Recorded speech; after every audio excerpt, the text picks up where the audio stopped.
I wanted to do a welding program because I always had an interest with doing things with my hands. I never imagined me doing something at a computer for the rest of my life. I never wanted to be at a desk job. I'm more of a hands-on person anyway. I like to learn through physical and through fail and try and that stuff. I don't like to be in the books all the time. It doesn't feel good to me. When they get their first good weld, it's just they're just feel so empowered by it. So that's my favorite thing, is just seeing how excited they get that they can do something like this. Being able to not only do something that I could see is happening in front of me, but something that I could also put my creative energy into.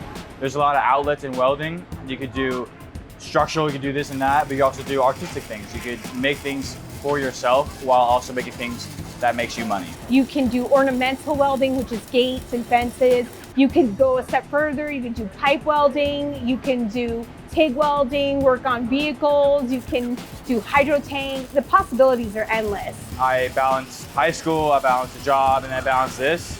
And then, my personal life outside of everything else. It's busy, but it's definitely worth it. Because while you're doing it, you know that you're saving a lot of money for the same experience that people pay a lot of money for. I teach them things like, there aren't excuses out there. In the real world, they don't care if you're not feeling good. They might not care, oh, well, my elbow hurts or all that. You can weld or you can't. Being confident, knowing what to do, but also being humble enough to stop talking and listen to them when they're trying to teach you something. The patience is key. There's days where I don't have these good welds. There's some where just like I need to take a minute to breathe and go back at it with a clear head, and I'll get it down maybe that time. It gives you obviously welding skills, but skills to problem solve that can be applied outside of welding.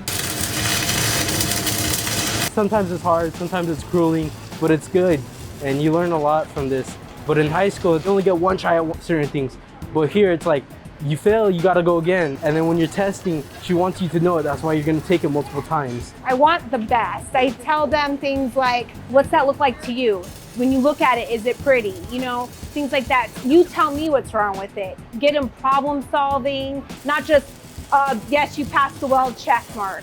It's getting them to want to be the best at it. Because welding's an art, and in the end, it's your signature. You just gotta try it. You don't know if you're gonna have a knack for it unless you actually try it and go for it. And you don't really have to be like, oh, I really want to do that for the rest of my life. No, you can just learn it to learn it. It's never bad to have something under your resume. It's kind of almost like, these are my kids, and I'm teaching them how to be a good contributing member of society. There's life lessons in there about how the world's going to treat them, what the world's going to expect for them as welders, and how to stand out.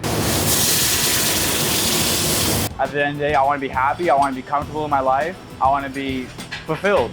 And I think this is a career that fulfills my needs as a creative person. So I think welding is definitely a very comfortable place for me to be in. I want to go to college for business, but I'm going to use this to help pay for that, as well as, to get my foot in the door for jobs. That's the thing I tell these kids. It's like, really, this is just the beginning. You can go so far. It can change your life having an education. Learning a skill here. We don't just teach them welding skills, we teach them just basic etiquette in the shops, what they need to know to be a welder out there, but also tips and tricks. They leave here kind of having a one-up on the next guy that hasn't come here.